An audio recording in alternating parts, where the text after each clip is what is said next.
tema de investigación y abordaje es la desigualdad social. Dentro de ese marco, el ICSO ha desarrollado distintas líneas de investigación y entre ellas las desigualdades en bienestar y protección social. En ese contexto se mete este conversatorio para poder discutir y promover un espacio de intercambio entre todos sobre temas relevantes en términos de desigualdad y protección social. Hoy tenemos el agrado de contar con la presencia de Víctor Imas y de Estela García, que está en camino, que nos van a hacer dos presentaciones sobre dos temas que son claves en esta línea de trabajo que tiene el ICSO. Por un lado, Víctor Imas, él es arquitecto de formación, es máster en urbanismo por la Universidad Autónoma de México y es doctor en Ciencias Sociales por la Universidad Metropolitana de México. Y Estela García es licenciada en Trabajo Social por el Instituto de Trabajo Social y también máster en Trabajo Social. Víctor nos va a presentar una introducción a un tema central del ser de la política social, que es la desigualdad y la pobreza. Él va a abordar eso desde la perspectiva de un autor, un economista francés de nombre Thomas Piketty, que acaba de lanzar el año pasado un libro relacionado con un análisis histórico y un raconto de más de un siglo de data con relación a la evolución de la desigualdad y la pobreza a nivel mundial. Posteriormente, Estela va a abordar elementos conceptuales de la protección social desde mirada de tres autores. Por un lado, un autor latinoamericano, el brasilero, que es Fernando Figuera. Después, posteriormente, una mirada europea desde Robert Castelli y el sociólogo danés Gottfried Pino Andersen. Bueno, sin más preámbulos, comenzamos la presentación de hoy y de nuevo muchas gracias por la presencia de todos ustedes. Buenas noches. En realidad, no me voy a referir solamente a Piketty, sino básicamente a dos autores franceses, uno sociólogo, y el economista hoy muy renombrado y conocido, Thomas Piketty. Al principio voy a tomar algunas referencias. Perdón, hoy vamos a tener que ganarle nuestro aire para que fuerte. lo más fuerte que podemos. Bueno,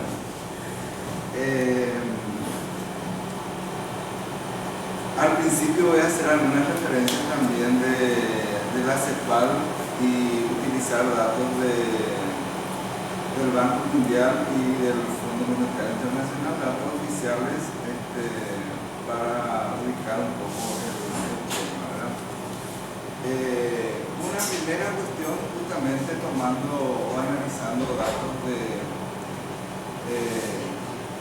tanto del Banco Mundial como de la CEPAL,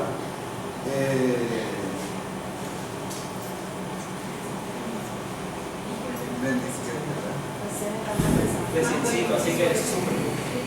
Gracias.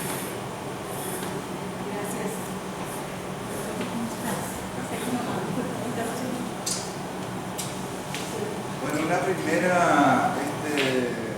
verificación que ellos hacen es de que en los últimos tiempos la pobreza tendería a disminuir mientras que la desigualdad tiende a aumentar.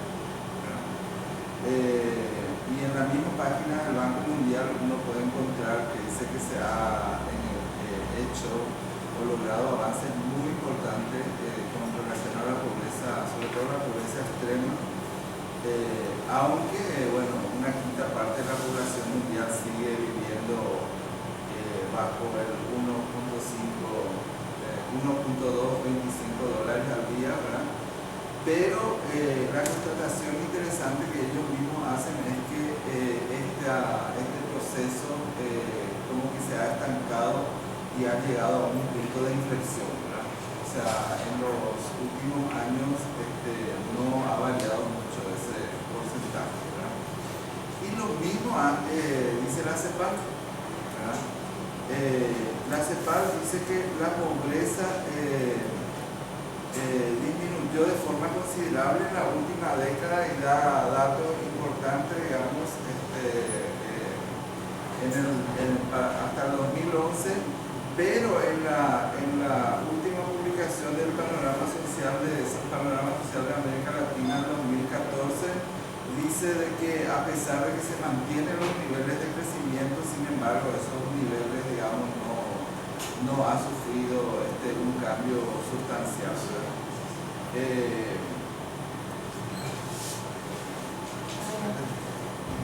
Eso con relación a la pobreza. Con relación al tema de la desigualdad, hay un trabajo de la UNICEF que ahí abajo tienen el dato de la publicación que muestra un poco, ¿verdad?, el nivel o la proporción, digamos, de la desigualdad a nivel mundial, y extracto este pedacito, ¿verdad?, para mostrar que dice que en el mundo el 20%, en realidad es el 20% de la población que tiene más ingresos, ¿verdad?, controla el 70% de los ingresos mundiales, en contraste con solo un insignificante 2% que tiene el quintil inferior. Eso en el 2007. ¿verdad? El quintil más rico de la población mundial, dice, recibe el 83% del ingreso mundial y solo 1% llega a aquellos en el 20% más pobre. Son datos realmente alarmantes, ¿verdad?, y por el cual justamente va a venir esta preocupación sobre el tema de la desigualdad. La CEPAL dice que la desigualdad cayó levemente la última década, pero sin embargo subió en Estados Unidos, en Europa, en Asia. Otras proyecciones dicen que el 1% más rico podría acumular en el 2006 hasta el 50% de la riqueza del planeta, imagínense. Y ahí empiezan a salir, yo solamente fui rescatando algunos datos como para poder ubicar, ¿verdad? Esta publicación dice que 1/3 de los millonarios en Estados Unidos lo es por herencia, que es justamente lo que después Piketty va a tomar como uno de los análisis fundamentales cuando centra su atención en el tema del patrimonio, ¿verdad? Y en los cuadros que uno encuentra en esta publicación también, para hacer referencia a nuestro país, encontramos que Paraguay está en el primer lugar como país que ha incrementado, que más ha incrementado la desigualdad, su desigualdad en los últimos tiempos. Vamos a ubicar un poquitito. Ustedes saben que en el 2010 la CEPAL sacó su publicación muy conocida, ¿verdad?, que es la hora de la desigualdad, la hora de la igualdad, y donde hace justamente todos estos análisis que estamos planteando, y plantea, ¿verdad?, de que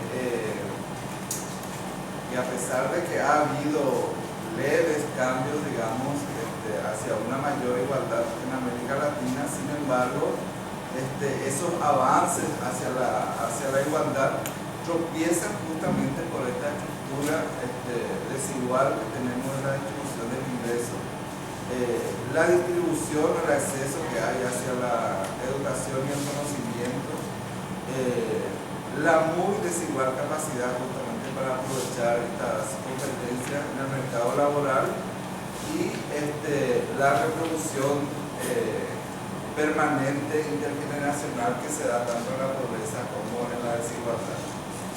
Y dice, ahí podemos estar de acuerdo, ¿no?, ¿verdad?, que uno de los factores fundamentales de esta desigualdad es por la baja productividad en el conjunto de los países latinoamericanos y la baja calidad del empleo.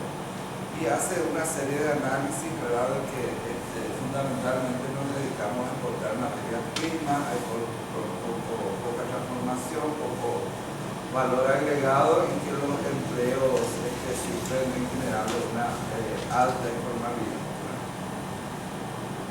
Y inmediatamente se plantea de que el Estado debe asumir un nuevo rol. El Estado es el principal actor, dice que puede ser capaz de conciliar las políticas de estabilidad, crecimiento económico, desarrollo productivo y por supuesto la promoción del empleo decente y de la igualdad. También interesante recuperar algunos datos que propone Oxfam Internacional, por ejemplo, porque en el mismo sentido después la CEPAL también va a proponer pacto, digamos, hacia lo fiscal, cuando dice de que la evasión fiscal empresarial en América Latina ronda alrededor del 50% y el resultado es de que alrededor de 100.000 millones de dólares dejan de ser recaudados en Latinoamérica por culpa de esta forma, digamos, de actividad ilícita que tienen muchas empresas, ¿verdad? De tratar de evadir el pago de impuestos.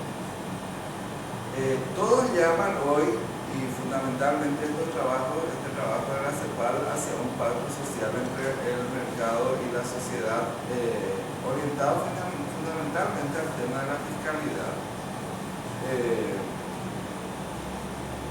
Dice que vivimos en una región donde los grandes capitales no pagan impuestos y donde las grandes riquezas, los más ricos, no pagan impuestos a la renta. Solo pagan impuestos generales muy bajos. Vivimos en una región donde se ha construido un régimen fiscal en casi todo el continente orientado a que sean los más pobres los que más paguen a través de los impuestos indirectos. La CEPAL hizo un estudio incluso aquí en Paraguay en la época de cuando estuvo Borda en el gobierno de Hugo, demostrando cómo con el IVA, que es el impuesto generalizado, el impuesto indirecto generalizado en nuestro país, en realidad en proporción al ingreso son los pobres, son los que más pagan y los que menos reciben también en términos de servicios estatales. Y bueno, la desigualdad en Paraguay, a pesar de que estamos en crecimiento permanente, ¿verdad? Sabemos que hay una discusión muy fuerte entre los que piensan de que el crecimiento de alguna manera se derrama hacia los sectores más subalternos y los que pensamos de que desde el 2003, 2005 por ahí en nuestro país ha venido implementándose así como muy residualmente, pero ha venido implementándose políticas sociales, ¿verdad? Que de alguna manera han impactado, digamos, en lo que hoy ellos están planteando como reducción de la pobreza. Estadísticamente, la DGEC muestra, ¿verdad?, de que en nuestro país la pobreza se ha reducido.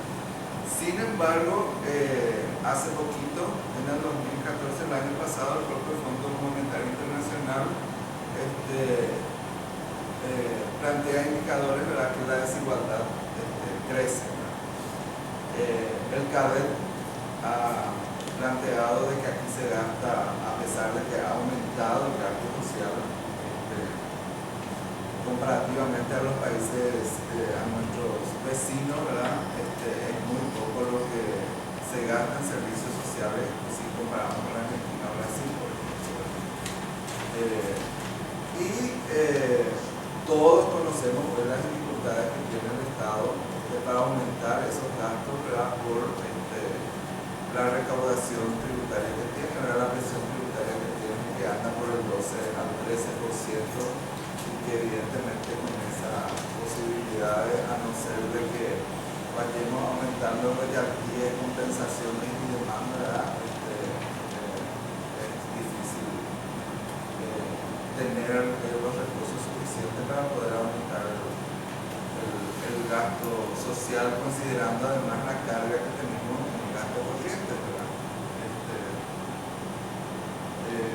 Bueno, quiero pasar rápidamente porque si no, ustedes saben de que conceptualmente o en términos teóricos, digamos, ha habido muchos avances para medir la pobreza, ¿verdad? Aunque nosotros seguimos midiéndolo por ingresos, ¿verdad? Sin embargo, ha habido propuestas por Naciones Unidas y últimamente se ha planteado, digamos, todo un enfoque llamado de pobreza multidimensional, donde se trata, digamos, de tener mucho más indicadores para medir la pobreza, más que esto que viene de los organismos internacionales de plantear medirlo por ingreso, ¿verdad? O como lo hace el Banco Mundial del 1.25 o 2.40, que es la pobreza moderada, ¿verdad? Solamente para mostrarle, ¿verdad?, de que hace como hablo un poco del 2010, la Universidad de Oxford viene haciendo mediciones en una serie de países. Ya en el 2014 la publicación de Desarrollo Humano de Naciones Unidas incorpora estos trabajos en 108 países y los indicadores son 10 indicadores que ellos usan de educación, salud y calidad de vida, donde es mucho más amplio, digamos, que el indicador que es solamente por ingreso. Pero lo interesante, digamos, que por qué traje esto es de que pueden complementarse, digamos, perfectamente el indicador por ingreso a estos otros indicadores, sobre todo porque los indicadores por ingreso y lo clásico, digamos, los informes del Banco Mundial ubica a los pobres en donde ya sabemos, ¿verdad? En el África subsahariana, en partes de Asia, en partes de América Latina, etc. Sin embargo, estos indicadores ubican, además de estos países, ¿verdad?, también ubican la pobreza en países de crecimiento medio, ¿verdad? Entonces, y amplía, por supuesto, el porcentaje es mucho más amplio que lo que plantea este organismo nacional. Entonces, es interesante, se puede profundizar esto en alguna de las publicaciones que están ahí en la bibliografía. Bueno, entremos ahora a las concepciones básicas del tema de la desigualdad, ¿verdad? Una vez que ya ubicamos así rápidamente. Y en realidad no es una discusión nueva, ¿verdad? O sea, que está presente en los clásicos y en la mayoría de los trabajos de la sociología, ¿verdad? Y hay dos concepciones así típicas, ¿verdad?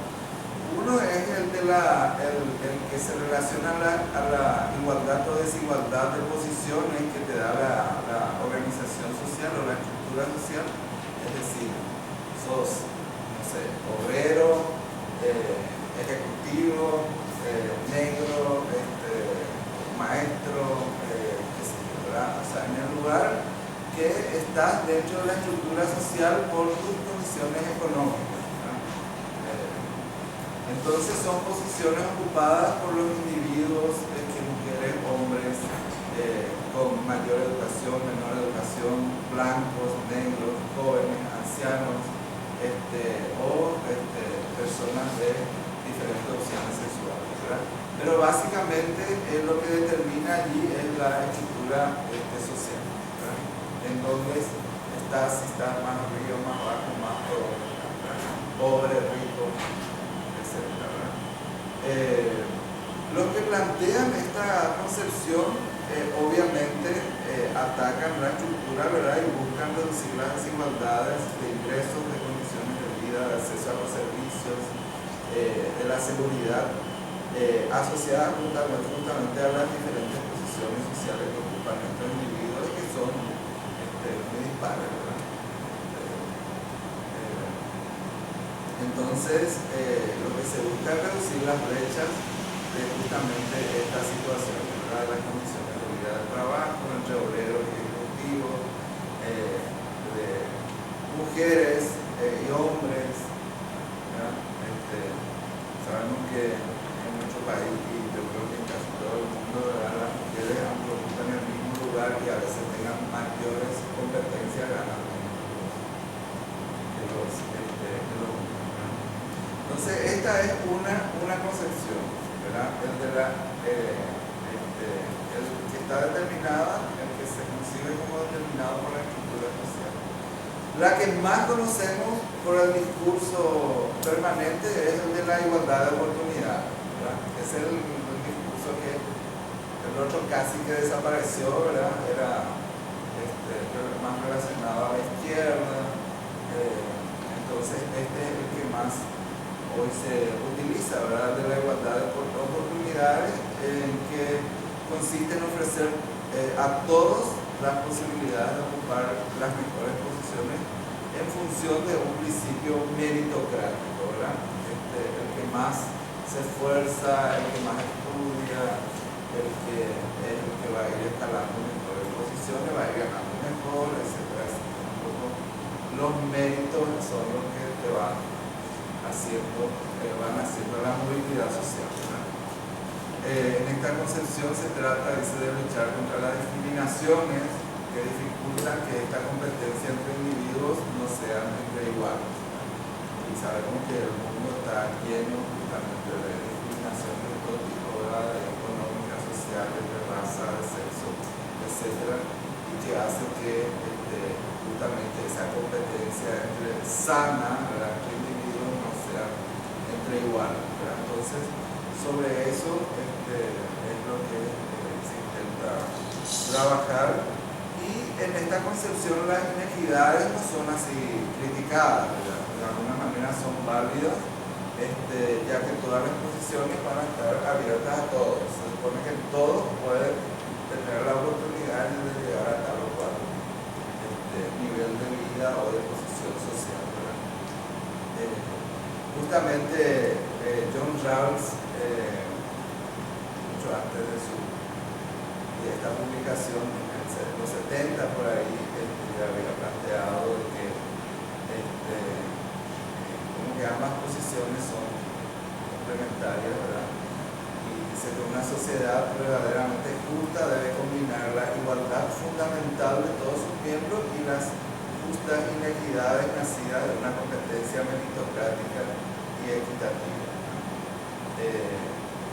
Esta visión evidentemente es lo que nos domina, ¿verdad? Y en esencia es parte de la democracia liberal que vivimos, ¿verdad?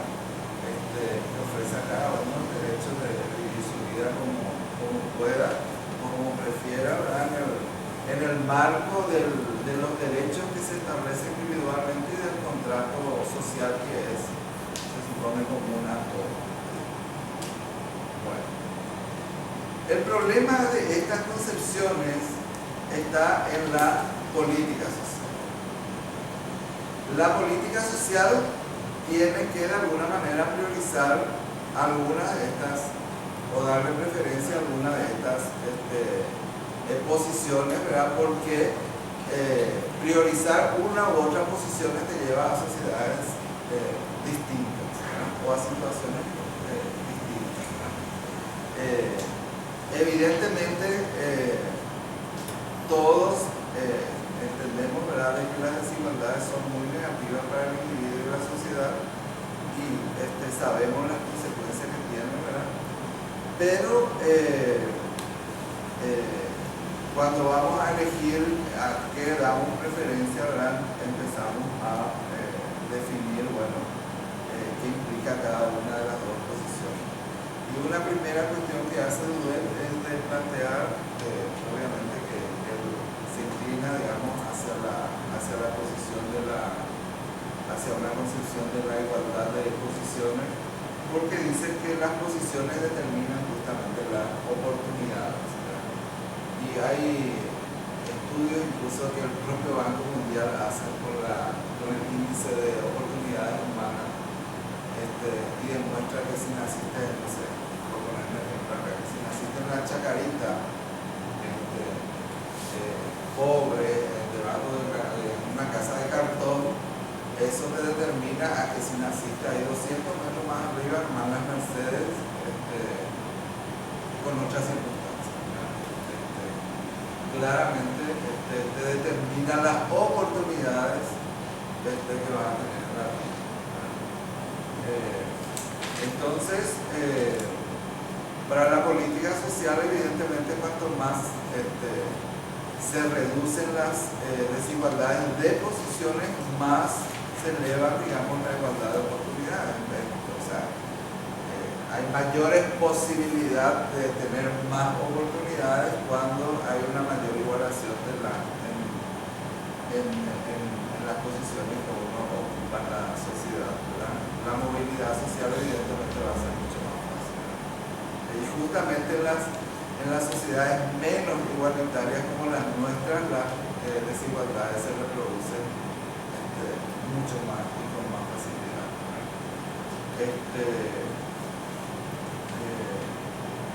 También Duvet plantea de que la reducción de las desigualdades de posiciones fomenta la autonomía del individuo por la sencilla razón de que cuanto mejor, en cuanto estás en un lugar mejor, digamos, eso te permite mayores posibilidades de elegir. Cuando te hablan de libertad y no tenés ni para tu pasaje, para ir a visitar a tu mamá o para ir a otro pueblo o lo que sea, entonces tus posibilidades de libertades para elegir, digamos, se reducen bastante, ¿verdad?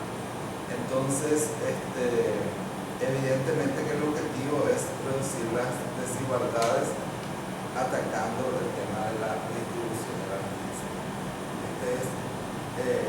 Así rápidamente, ¿verdad? A dónde orienta un poco el autor y a dónde dirige parte de su reflexión, ¿verdad? Y justamente este es el tema que va a tomar, que va a colocar Piketty en el centro, o intenta, digamos, colocar en el centro de la discusión. Tal vez antes hay que discutir un poco el tema de la igualdad de derechos, pero eso yo creo que lo voy a dejar la verdad, porque si va a tomarle a Robert Castel y todo eso, evidentemente, bueno, vamos a hablar de la sociedad salarial, la sociedad de derechos, etc. Entonces, pasemos directamente a Piketty, ¿verdad? Ustedes saben de que Piketty es un señor muy joven que por lo menos en nuestra edad todavía no somos más viejos que nosotros, ¿verdad? ¿Cuánto tendrá? 43. Fue doctor muy joven, a los 23 años, para que creo que fue doctor. Se fue a Estados Unidos un tiempo, 3 años, y después huyó de ahí. Porque tiene admiración, él es economista, pero tiene admiración por los sociólogos y los historiadores. Y es director de la Escuela de Altos Estudios de Ciencias Sociales de París, no de economía, sino en ciencias de sociología. Bueno, y cuando él tiene varias publicaciones anteriores, pero esta publicación que salió en francés y en inglés hace como en el 2012, creo que salió. Ahora no me acuerdo.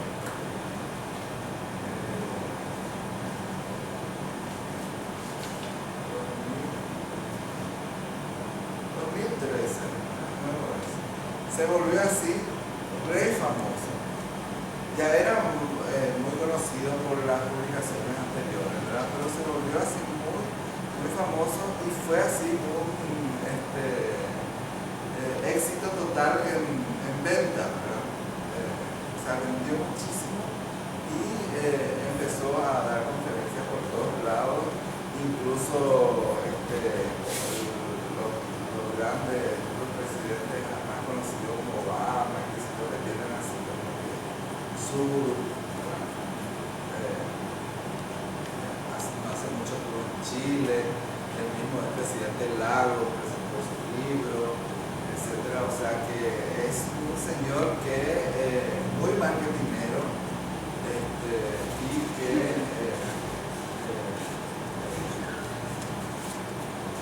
sobre todo, ojalá que yo les invito realmente a que lean su libro. Ya hay, no sé si el lector ya tiene, pero se puede mandar a traer, el lector te va a traer, ¿verdad? Si lo lees, ¿verdad?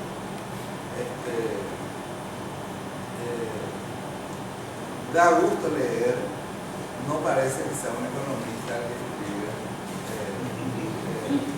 Tiene muy pocos cuadros y prácticamente no tiene fórmulas ni ecuaciones ni nada, ¿verdad? Parece un libro de historia.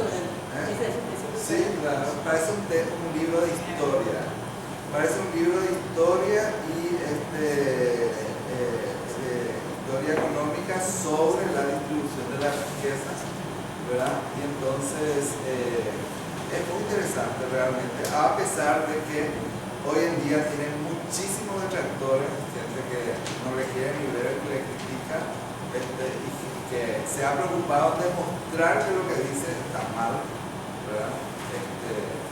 Y algunos que dicen que es un charlatán, ¿verdad? Que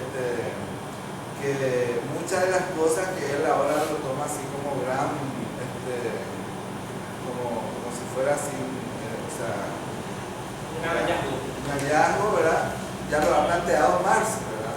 Y él encima dice que nunca le leyó a Marx. Pero lo hace, yo creo que el tipo es un provocador, porque el tipo lo que quiere, en algunas cosas yo le quiero defender, ¿verdad? Lo que quiere es influir en el conservadurismo de este sistema, ¿verdad? Entonces trata de desligarse, de hecho está en el medio de Dios y del diablo, ¿verdad? De Dios y el diablo. Entonces trata, digamos, de salirse de lo que muchos dicen catecismo, clichés, ¿verdad? Entonces, a pesar que dice que no le leyó a Marx, sin embargo, comienza haciendo un buen análisis. Claro, o sea, pero hay gente como David Harvey, que es así, de inglés, ¿verdad? Que está en Estados Unidos, en la Universidad de Columbia, que para mí es un gurú, realmente, un estudioso del marxismo. Él tiene un artículo muy interesante donde muestra así muy seriamente cómo muchas de las cosas que él plantea está ya descrita en mayor o menor medida en Marx, ¿verdad?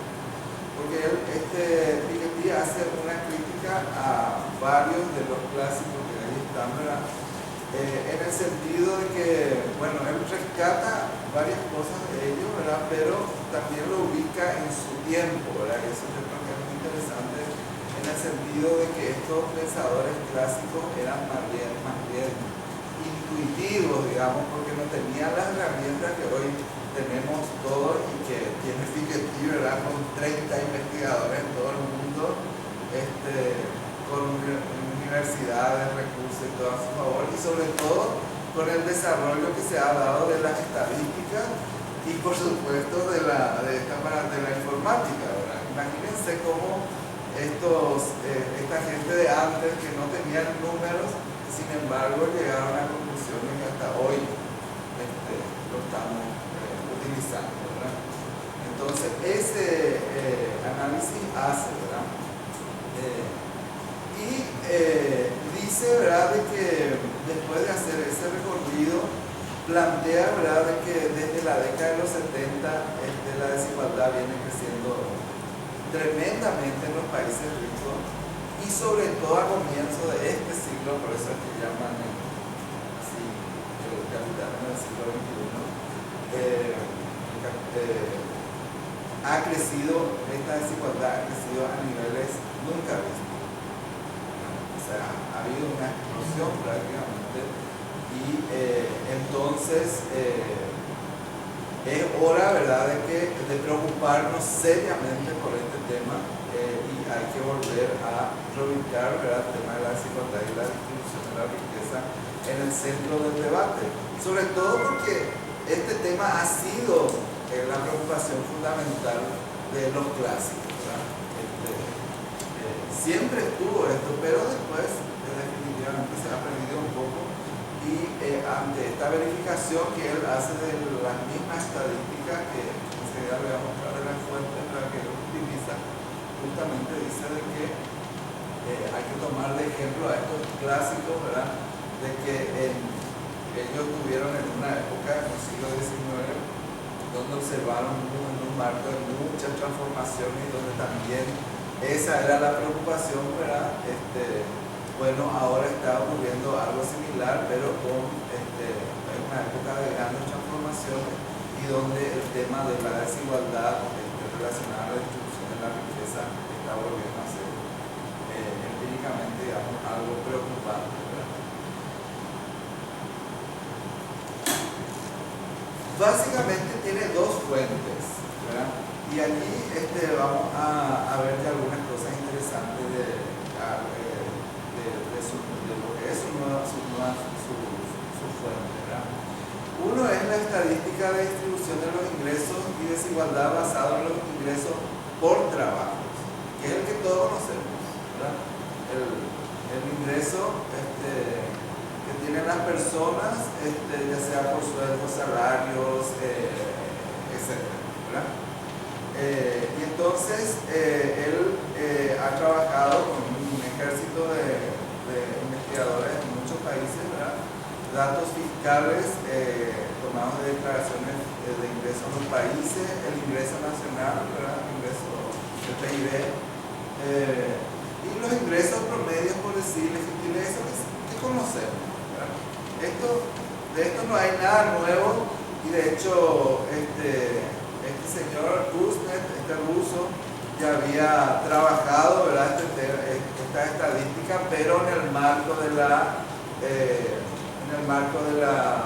Guerra Fría, prácticamente en el marco de la posguerra, y él dijo de que a la larga, digamos, la desigualdad del ingreso iba a disminuir, claro, porque tomó este periodo donde justamente la tendencia era a cierta disminución de la desigualdad. Entonces él creyó de que a la larga esta desigualdad iba a disminuir, y además muy influido por la propaganda, digamos, de estas tensiones que se daban en la Guerra Fría, ¿verdad? Él toma esas y lo expande a muchos años antes y a la actualidad, ¿verdad?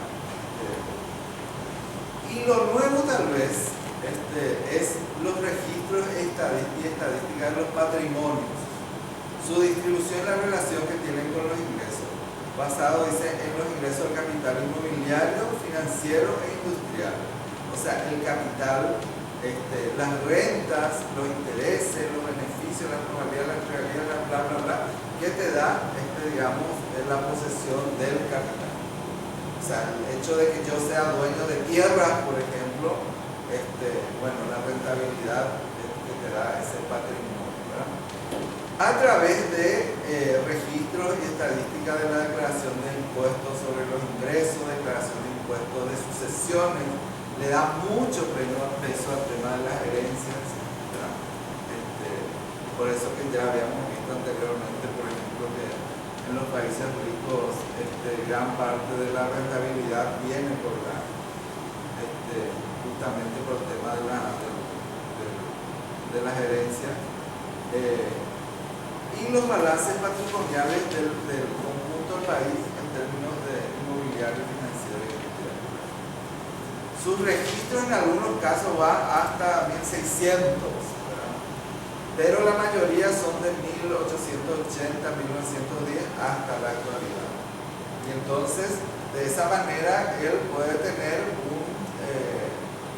una historia, digamos, de la evolución de la distribución de la riqueza mucho más amplia que la que tuvo Kuznets, y entonces él en varias partes le cuestiona, digamos, la conclusión a la que llegó Kuznets, ¿verdad? En este periodo, pero también lo viste, ¿verdad? Fue por el periodo corto que él analizó. Y ahí va a ver de que en realidad la acumulación que se da por la desigualdad, digamos, que se da por las características de la distribución de la riqueza, es prácticamente un elemento esencial, una característica típica del sistema capitalista, ¿verdad? lo cual es muy parecido a lo que ya lo dijo Marx, ¿verdad? Pero eso es lo que él encuentra, digamos, ya demostrado estadísticamente hablando, ¿verdad? Aunque hay un periodo en que esto tiende a esta desigualdad a disminuir un poquito, que es el periodo de 1910 a 1970, y allí él incluso dice, bueno, pero ¿por qué se da esta disminución de la desigualdad en este periodo? Y uno son las guerras, sobre todo cuando se va a analizar después, va a plantear su propuesta. Él no plantea que la propuesta sea nuevas guerras, ¿verdad? Pero evidentemente una fueron las guerras, ¿verdad? Otro muy clarito, evidentemente, el crecimiento que se dio en todo ese crecimiento impresionante de la producción, y el otro, por supuesto, la intervención del Estado, ¿verdad? El Estado social o de bienestar que sobre todo en los países desarrollados se habían dado en ese tiempo, ¿verdad? Bueno, rápidamente los aportes, ¿verdad? Porque es muy difícil sintetizar este mamotreto, ¿verdad? Pero digamos que hay algunas líneas sobre lo que él basa su... Uno es genial porque plantea de entrada, ¿verdad?, de que hay que desconfiar de todo determinismo económico, ¿verdad? Que le da, su crítica es así feroz, digamos, hacia los neoclásicos y hacia los economistas neoliberales, ¿verdad? Todo esto que hacen econometría y hacen escenarios con números, ¿verdad? Es muy crítico a eso.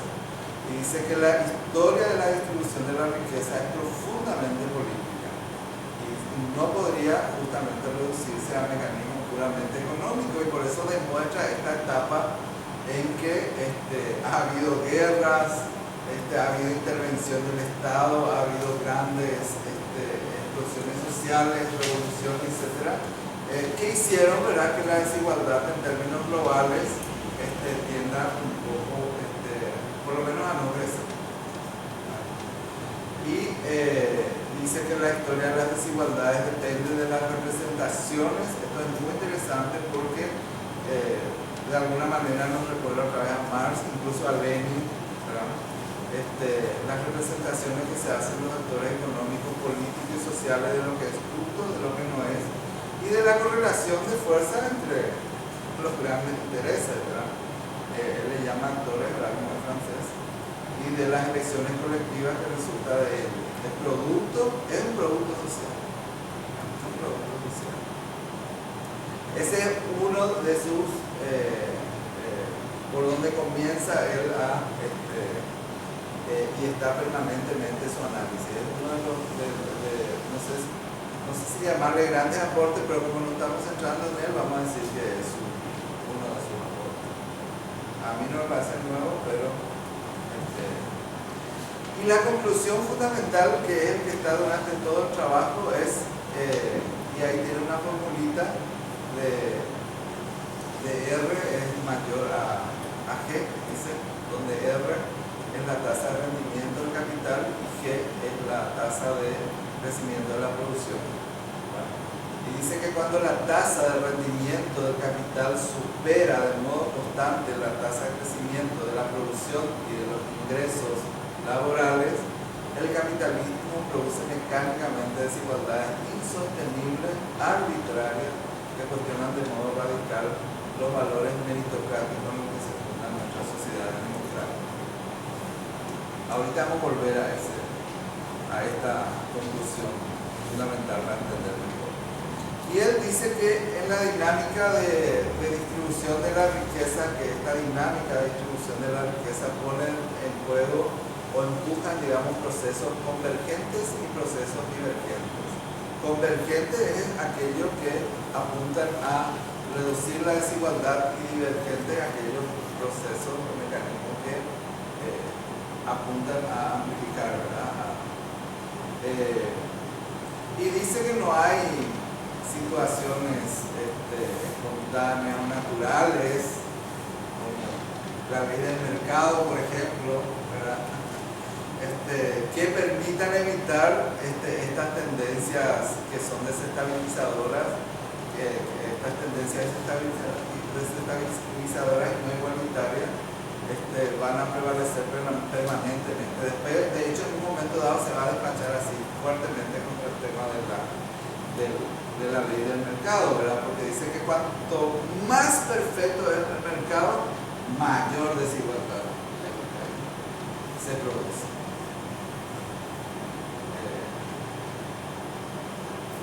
Ahí un masazo.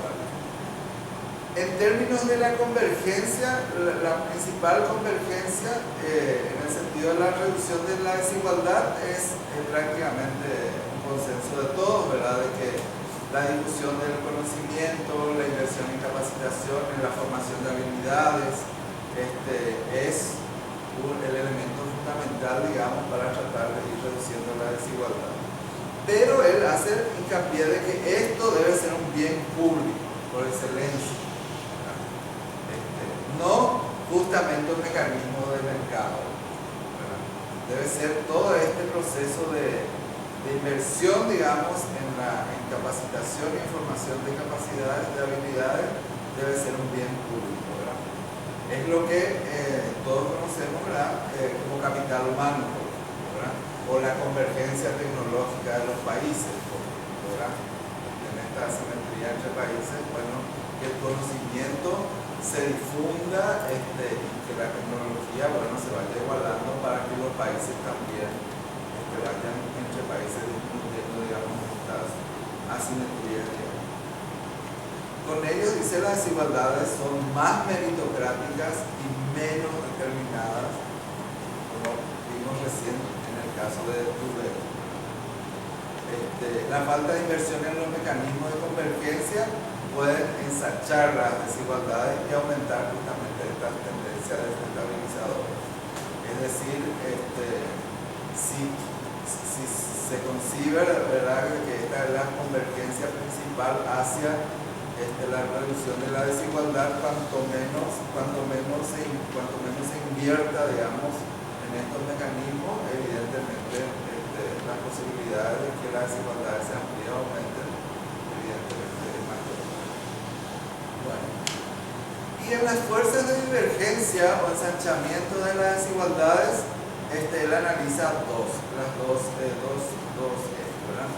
Uno es el tema de que y plantea o concluye, ¿verdad?, que las personas con remuneraciones más elevadas pueden separarse rápidamente del resto con amplio margen.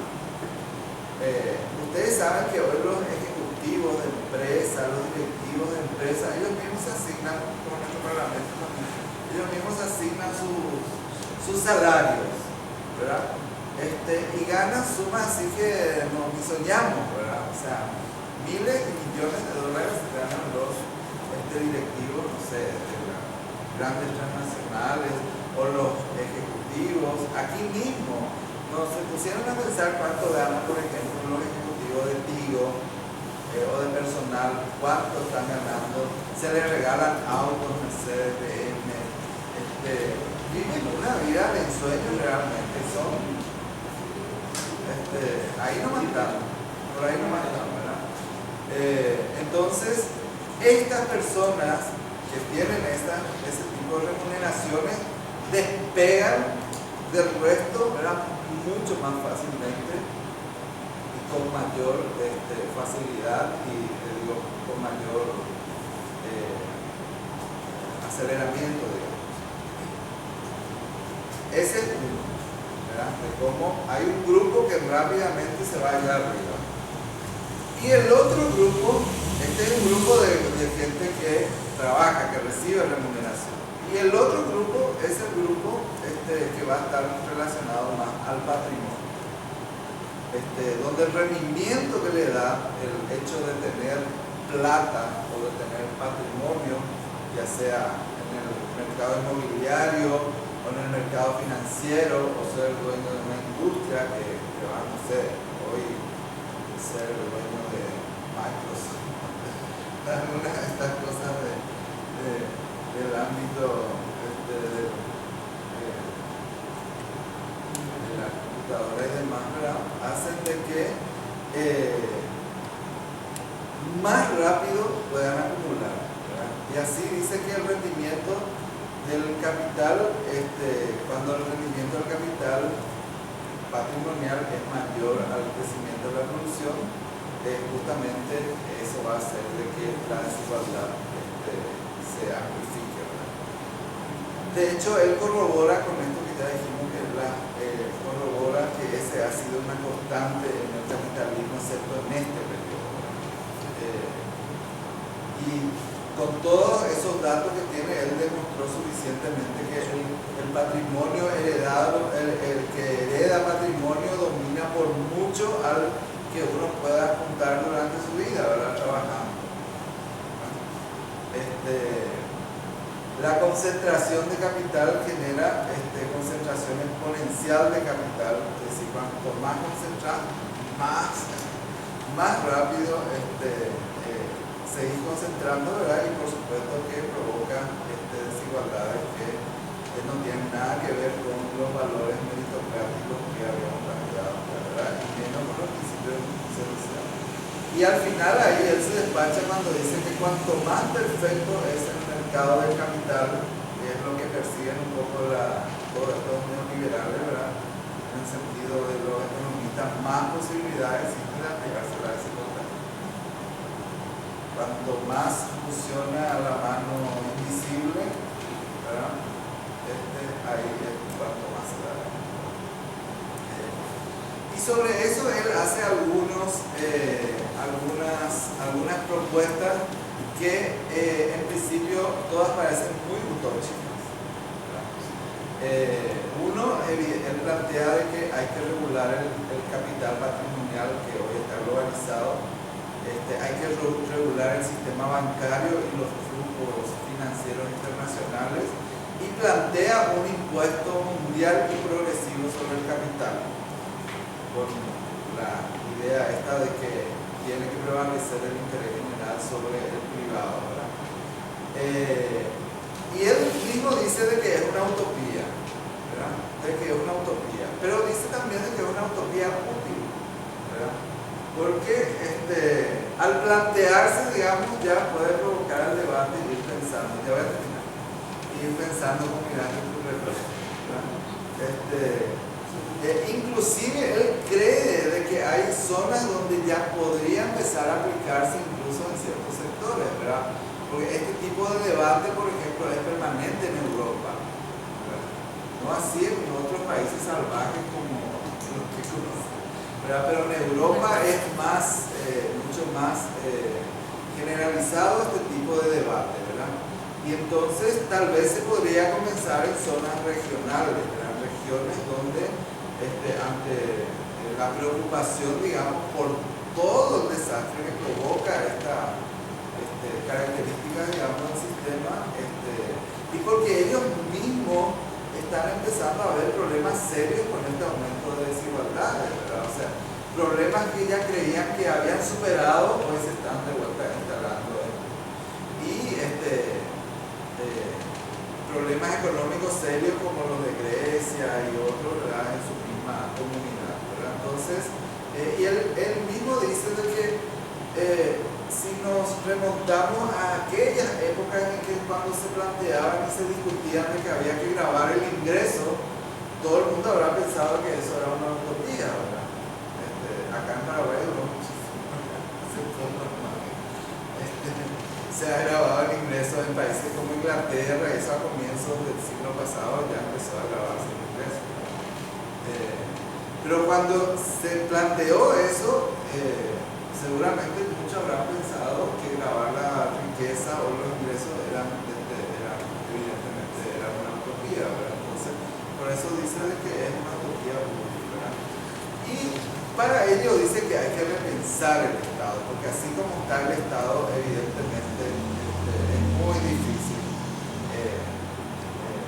que esto se lleve adelante, ¿verdad? Hay que pensar en el regreso del Estado fiscal y y del Estado social, ¿verdad? Como se dio de alguna manera en la posguerra, con alza en las recaudaciones de la producción de la riqueza, con elevado gasto público en educación y salud, en ingresos por reposición. Todas estas cosas son muy conocidas dentro del concepto de la política de protección social, ¿verdad? El tema fiscal, los ingresos por reposición, pensión por jubilación, seguro de desempleo, todo lo que está relacionado a la seguridad social o al trabajo, al trabajo decente, ¿verdad? Y a las transferencias monetarias, que es algo un poco más nuevo, con ayudas familiares, apoyo de ingresos, etc. Habla de una redistribución moderna bajo la lógica de derechos, un Estado modernizado y fortalecido, un Estado social modernizado y fortalecido, y no justamente eso que permanentemente en muchos años se planteó de desmantelar justamente este Estado social hacia el Estado neoliberal. Hay muchísimo para discutir. Le dedica una buena parte de su trabajo sobre la propuesta, y lo interesante es de que él no inventa nada nuevo, sino se va a la historia y recoge experiencias que se han dado, ¿verdad? Y trata de darle sentido. Bueno, aquí tampoco la bibliografía que estoy trabajando y que por supuesto les invito a abordar, ¿verdad? Porque haciendo una presentación muy limitado, digamos, pero la idea fue tirar hacia algunos elementos para que provoque un poco el interés. Bueno, gracias.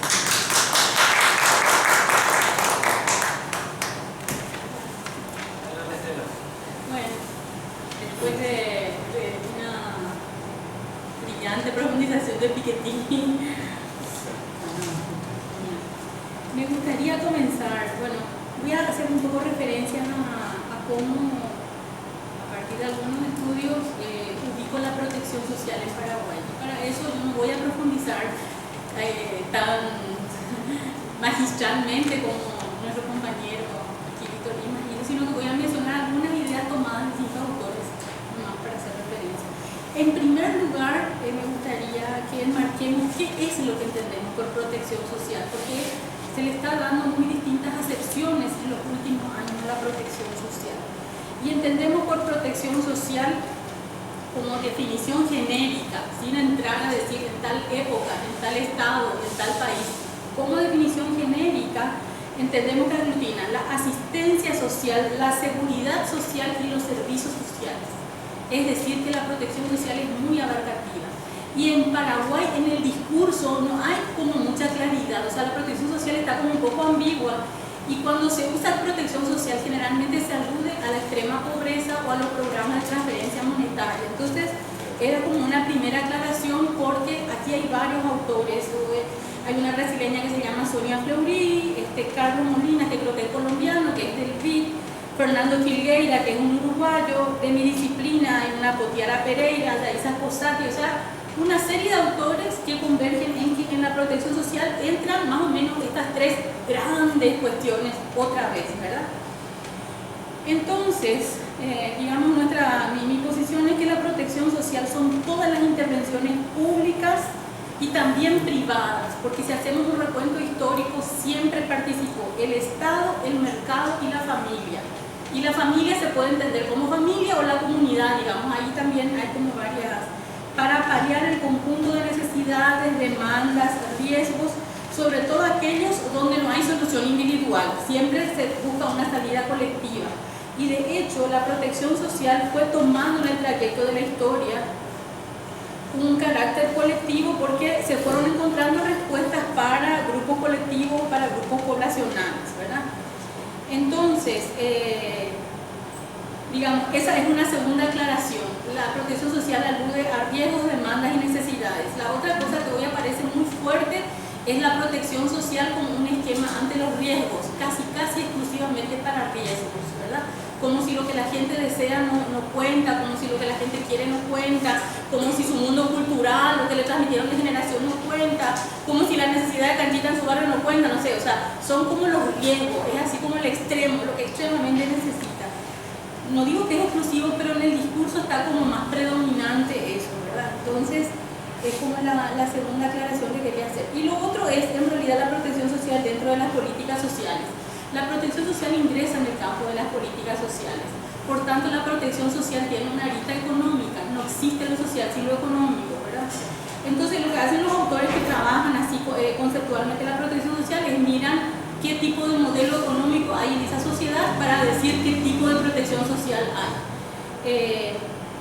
Y en ese sentido hay un clásico. Todos los que trabajan protección social, bienestar social, políticas sociales lo mencionan, y es Stig Andersen, un europeo. Como sabemos que en las ciencias sociales muchas de las cuestiones que estudiamos, los conceptos, las historias, no sé, inclusive ver el proceso capitalista, la revolución industrial, ¿dónde fue su centro? Europa. Entonces es inevitable, digamos, escapar a ideas europeas en materia de lo social, y en política social este ya es un viejo pero es un clásico. Stig Andersen, si bien se refiere a la sociedad europea, es citado hasta por los que trabajan países y sociedades latinoamericanas, y él lo que dice es, en realidad él dice, mirando Europa, ¿verdad? Hay más o menos 3 tipos de bienestar social, porque hay más o menos 3 tipos de modelos económicos en Europa, ¿verdad? Directamente dice, la protección social es equivalente al modelo económico que hay en el país, más o menos así. Estoy siendo a lo mejor un poco simplista ya, digamos, agotando tanto, pero más o menos esa es la idea. Entonces, menciono esto porque los que estudian la protección social en América Latina, como un uruguayo, Fernando Filgueira, para mí sería como el equivalente a Stig Andersen. Todos lo citan, y hoy este Filgueira es uno de los más citados en casi todos los tratados, porque él también trató de tipologizar lo que hizo Stig Andersen para Europa, trató de tipologizar cuáles son los modelos de protección social que hay en América Latina, y trata de perspectivar, porque junto con otros tipos que son capos, ¿verdad? Plantean algo que ellos llaman universalismo básico, que ustedes pueden ver porque está bastante disponible en internet, el detalle, la síntesis. Entonces nunca se aplicó, pero inclusive construyeron como una propuesta, digamos, o sea, vienen escribiendo y también construyeron una propuesta. Entonces, por eso tomaba yo como referencia, porque estos son como muy... Ahora, todos ellos dicen, para mirar la protección social hay que mirar en qué proceso del capitalismo está ese territorio. Si uno toma rajatabla el planteamiento, sobre todo de Stig Andersen, que digamos, sin ser ni marxista ni marxiano estrictamente, lo que sí mira es la socialdemocracia en Europa, los conservadores y los liberales, que son los 3 grupos que él encuentra en Europa para decir hay 3 tipos de protección social, una liberal, una conservadora y una socialdemócrata, porque mira economías que se corresponden con eso. Entonces, aquí una idea central es entonces ver cuál es el proceso capitalista en el que se desarrolla la protección social que uno quiere observar. Si eso llevamos a Paraguay, tendríamos que mirar cuál es el papel que ocupa Paraguay en el contexto del capitalismo internacional para intentar entender cuál es el tipo de protección social que hay en Paraguay. Y esa, bueno, es una cuestión desde estos autores, sobre todo desde Potiara Pereira, Raiza Posati, Rosa Stein. Hay un centro de investigación en protección social en Brasilia que viene generando trabajos que en este sentido problematizan mucho y recolocan otra vez en qué está el capitalismo hoy, para desde ahí mirar cuáles son las medidas sociales que se van adoptando. Entonces, la otra cosa que yo quería hacer es simplemente mencionar, paréntesis, cierro enseguida, la protección social dentro de las políticas sociales, porque se suele mezclar todo en el discurso oficial, la protección social como la transferencia monetaria, las políticas sociales como equivalente a los programas sociales, inclusive, qué sé yo, los parlamentarios, los políticos, cuando hablan de las políticas sociales, hacen referencia enseguida a un programa, o a que hay transferencia monetaria, o que hay subsidio para adultos mayores, o sea, se usa como equivalente, como sinónimo. Y las políticas sociales, según autores como Pablo Terra, Cristian Mirza, aglutina más o menos 6 grandes grupos de cosas. están todas las políticas que tienen directa acción sobre infraestructuras productivas, que ahí tenemos un montón de varios ministerios, varias iniciativas desde siempre han trabajado sobre lo que se refiere a infraestructuras. No se las mira como políticas sociales, sin embargo tendrían que ser enfocadas como tales, según estos autores. Las de, bueno, no voy a poner ejemplos largos, pero las rutas que se hacen, que a veces generan algún tipo de movimiento económico en alguna zona, cuando la gente es empleada, etc. En segundo lugar, las de redistribución, que tienen como principal base al trabajo, que serían como las políticas salariales, las condiciones laborales. El tercer gran grupo que citan estos autores son las que cubren las necesidades colectivas, y en realidad se refiere más a las políticas sectoriales, las de salud, las de educación, la de vivienda, ¿verdad? ¿Cómo? Seguridad. Sí, vivienda, exacto. Las que cubren necesidades específicas, como por ejemplo la discapacidad, los programas por rango etario, los programas que voy a ir para la primera infancia, para qué sé yo, jóvenes, qué sé yo, el programa de becas es un programa para jóvenes, porque está estipulado, rango etario, etcétera, etcétera. Y las de efectos colectivos para necesidades públicas, que son por ejemplo las políticas ambientales, bueno, todas las que se refieren a la preservación de recursos humanos, etc. ¿Qué quiere decir esto? Que las políticas sociales también aglutinan una complejidad muy importante y no son sinónimo de programas sociales, que en lo usual se suele plantear así. Y otra vez, cerré paréntesis, volviendo a la protección social.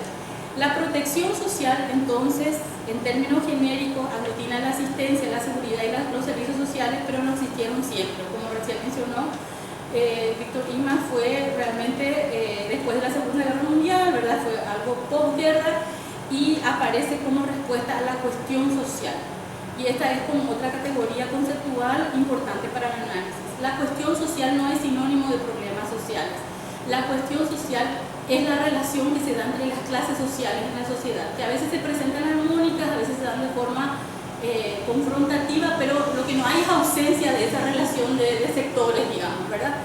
Se presentan bajo modalidades como más legales. Cuando el patrón o el jefe o el gerente general de alguna firma, de alguna empresa, está buscando incentivos y mecanismos para asegurar mayor lucro para la empresa, de alguna manera él está actuando como clase, porque lo que le corresponde es buscar estrategias de lucro. Cuando los trabajadores hacen reivindicaciones salariales, también están actuando como clase. Y esa es una dinámica que se da todo el tiempo. No existe empresa ni trabajador, aunque sí, trabajadores sin esa dinámica, sí, porque no todos están, digamos, colocando eso. Pero entonces hay cuestión social todo el tiempo, porque aunque no se vea, hablando mal y pronto, hay relación de contrarios todo el tiempo en la dinámica de la sociedad. La protección social surge como para intentar intermediar en eso. Históricamente siempre tuvo ese papel, por tanto la cuestión social es el otro elemento muy importante. Y ahí es que hay varios autores, pero hay sobre todo uno, Robert Castel, que es un clásico, hay otro que se llama Pierre Rosanvallon, ambos franceses. Lo que tratan es de explicar la cuestión social dentro de la sociedad salarial, es decir, dentro de los países que tuvieron esquema industrial. Tampoco se ajusta estrictamente a Paraguay, porque Paraguay no pasó por eso que en los otros países ocurrió hace varias décadas, que fue la industrialización por sustitución de importaciones. Sin embargo, en Paraguay ocurrieron un montón de efectos producto del capitalismo internacional que le asignaban un papel al proceso paraguayo. Paraguay no tuvo industria, pero siempre produjo materia prima que fue vendida al mercado exterior y que fue distintos rubros en distintas épocas. Alguna vez fue el algodón, el tabaco, hoy es la soja, la feria, no sé, etcétera, etcétera. Sin entrar a mencionar las del llamado mercado negro, lo que fuera, pero los que se ven, los que hacen Entonces, digamos, no sé, Florestan Fernández, por ejemplo, explica cómo son los procesos de desarrollo en América Latina y dice, hubieron economías de enclave. Y en las características que desarrolla Florestan Fernández, Paraguay lo que tuvo durante mucho tiempo fue algo así como economías de enclaves. Produjo todo el tiempo lo que en el mercado internacional iba a ser requerido y eso fue colocándole un impulso a la economía paraguaya. En parte no desarrolló industria, no porque no quiso, sino porque la tarea, la función que le era asignado a Paraguay en el contexto del capitalismo internacional era el de productor de materia prima. ¿Por qué hago esta aclaración? Porque casi todos los textos que nos dicen cómo nace la protección social y qué modelos fueron adoptando, siempre dicen que hubo protección social cuando hubo industria, cuando hubo sociedad fabril, cuando hubo sociedad salarial, cuando hubo... Entonces, si nosotros miramos, eso no decir en Paraguay nunca hubo y no hay. Hay, de hecho, algunos compañeros que dicen que nunca hubo. Yo quiero levantar otro supuesto. Hubo rezagado, residual, pero yo creo que, y no estricta, no hubo estado de bienestar, no hubo en América Latina, lo que hubo fueron matices, pero sí hubo un estado mirando y haciéndose a cargo de algunas cuestiones. Después vamos a mencionar eso. Pero digamos, desde la segunda mitad de la década del 30, 1930, 1936, el Estado paraguayo va configurando distintos ministerios y distintas instituciones para hacerse cargo de los problemas en Paraguay.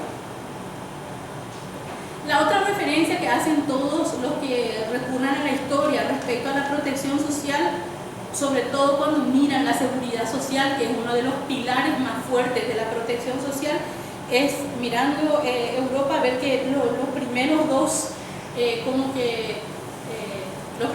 en proponer la seguridad social fueron Bismarck y Beveridge. Bismarck un poco después de la Segunda Guerra Mundial, cuando dijo hay que ver cómo calmar todo el descontento de la movida de los trabajadores, y Beveridge ya fue en la década del 40, concretamente en 1942, cuando él decía que el bienestar de la sociedad no es un efecto de la relación laboral, sino una obligación del Estado, y planteó tres pilares: la salud universal, el empleo seguro y la asignación monetaria por hijo. O sea, en la década del 40, uno de los clásicos ya planteaba eso. Hay autores que todo el rato dicen, ¿esa protección social es beberidiana o no es, verdad? O sea, tampoco es traíble a sí mismo a Paraguay, porque, digamos, el escenario de la década del 40 era distinto, pero es una referencia importante y se planteaba de alguna manera la necesidad de algunas respuestas universales, sobre todo en el campo de la salud, ya en la década del 40, desde el esquema más clásico de los que propusieron coberturas de seguridad social. Bueno, eso es referencia histórica muy apretada. Hoy, digamos, ¿qué es lo que pasa? Hoy se plantea fuertemente el tema del riesgo. ¿Para qué está la protección social? Para contener riesgos, digamos. Entonces, hay dos autores que son muy clásicos, Holzman y Jokersen, qué sé yo, si uno entra en internet y mira la red de protección social de Chile, que es uno de los tres que se suele poner como mayor ejemplo, usa como marco teórico la teoría de riesgos de Holzman y Jokersen, y se usa hoy la matriz social de riesgos. No sé si vos te acordás, porque nosotros antes llegamos a trabajar muchísimo eso, ¿verdad? Claro, la matriz social de riesgo es un cuadro donde se ponen las edades de la gente. Entonces se ve de 1 a 5 años cuáles son los mayores riesgos que tienen los niños en Paraguay. Y si no reciben tal vacuna, no comen tal cosa de 1 a 3 años, lo mínimo de lo mínimo que se le tendría que proveer de 1 a tantos años. Y se cubre, digamos, toda la parte etaria, y después se usan varias columnas y se ve cuál ministerio tendría que estar atendiendo este riesgo, el otro riesgo, el otro riesgo. Está súper de moda. No existe país prácticamente en América Latina que hoy no tenga matriz social de riesgo. O sea, hoy la protección social se plantea por la llamada red de protección social en base al cuadro de riesgos. Sí. Y eso se traduce en los famosos paquetes, ¿verdad? En los paquetes de servicios. Así es. Súper limitados, acotados. Eso. En realidad esa un poco es la crítica que yo le haría en este momento. O sea, se minimaliza, es el extremo de lo mínimo que se le pueda dar a la gente, ¿verdad? Están los pisos, exactamente. Hay un piso de protección social, hay varios esquemas que plantean un piso. Y te dicen, no, pero cuando el Estado tenga plata, cuando se pueda, le vamos a dar más. Por ahora son 3 vacunas, porque con estas 3 vacunas vive hasta los 3 años. Estoy poniendo un ejemplo, son más, me parece, ¿verdad? Pero entonces, digamos, es como muy usado. Entonces, hoy la protección social lo que hizo fue como reconfigurarse, para no decir desvirtuarse. Ya no es la seguridad social, ya no es la asistencia social. Es más, la asistencia social, en vez de ser reconfigurada, de mirarla más científicamente, de ver con rigores técnicos de otra manera, es casi desprestigiada, digamos, ¿verdad? La asistencia no. Entonces hoy es este esquema. Estas autoras que yo mencioné, sobre todo Potiara Pereira, tiene un libro donde despotrica con todo, está en español en internet, donde ella critica el minimalismo social. O sea, ella dice en realidad esto de los derechos, vos citaste otro clásico, bueno, en tu PowerPoint estaba un clásico, Dubet, claro, no, primero estaba Marshall, pero hoy es Dubet, cuando plantean, ¿hay o no igualdad social con los programas sociales, con las políticas sociales? Lo que dicen es que hay un avance interesante en materia de derechos, o sea, todos tenemos derecho a la salud y a la educación, todos, la Constitución Nacional dice, ¿verdad? Todos tenemos derecho a, no sé, elegir nuestros estilos de vida, pero si no todos tenemos dinero, o sea, no nos vamos a dar algunas cuestiones. Entonces, es bastante limitada esta cuestión genérica de los derechos, sin embargo, es bastante usado en el momento de los planteamientos referidos a modelos de protección social, sobre todo para la matriz social del riesgo. Y es una contradicción, ¿verdad? Porque se ve lo mínimo, sin embargo está diciendo le estamos garantizando las vacunas que necesita, las consultas, el tratamiento prenatal para las madres que están en gestación, la atención de la primera infancia, la alimentación, etcétera, etcétera. Entonces, la protección social, digamos, hoy está pasando en el esquema que más conocemos casi por un reduccionismo.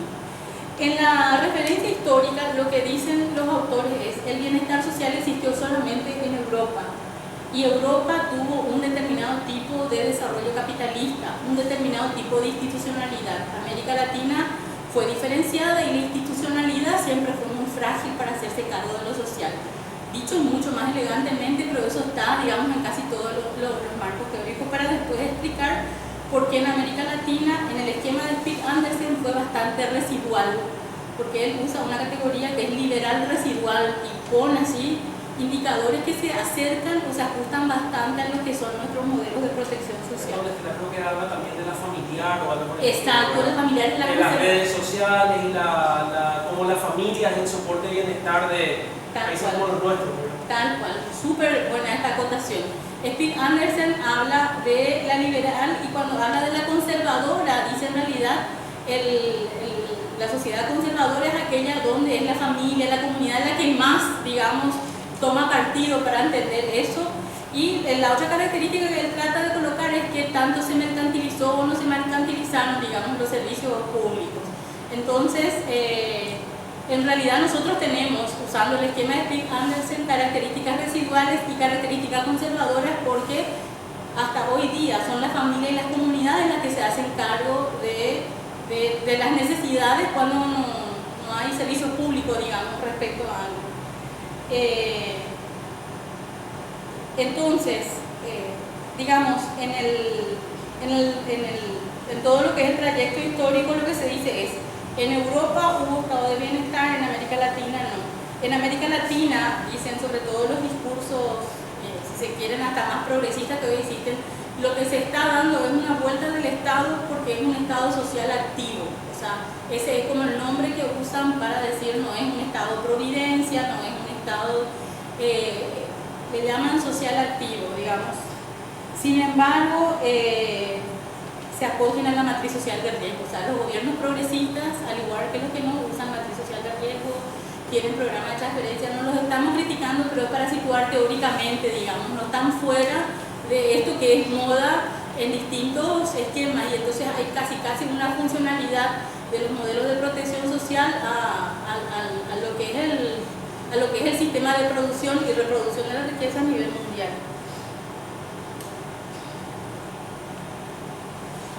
Sonia Fleury dice que la seguridad social en realidad pasó por grandes cambios. Pasó de un carácter corporativo, que eran los de reparto simple, pero en función a su inserción laboral, a modelos de protección para pobres. La capitalización individual es la alternativa para quienes tienen recursos y bueno, es el esquema que nosotros conocemos. Sonia Fleury fue mucho tiempo representante del Banco Interamericano de Desarrollo, ¿verdad? Creo que hoy ya no está, pero tiene afirmaciones donde coloca bastante fuerte algo que de todos modos uno nunca tiene la culpa, pero fue como fuertemente sostenido por su institución empleadora durante mucho tiempo. Entonces, con esto lo que nosotros queremos decir es, En América Latina no se puede hablar expresamente de estado de bienestar, mucho menos en Paraguay. Sin embargo, sí hubo participación del Estado para atender la cuestión social, tanto en América Latina como en Paraguay. La cuestión social, porque si nosotros inclusive usamos el registro histórico de Paraguay, cuando hubo un movimiento de trabajadores, cuando hubo descontento, cuando hubo gente quejándose, vamos a encontrar, a lo mejor es muy, me llegaron a decir que es muy pegar con chicle la historia, ¿verdad? Pero yo creo que no es tanto. Vamos a encontrar que la primera década de 1900 Paraguay no tenía sociedad fabril, pero tuvo un montón de sindicatos pequeños que reivindicaban derechos, que pedían al Estado. Era cierto que había influencia, por un lado comunista y por otro lado anarquista, proveniente fundamentalmente de Buenos Aires, pero lo que no se puede negar es que Paraguay no tuvo ese escenario.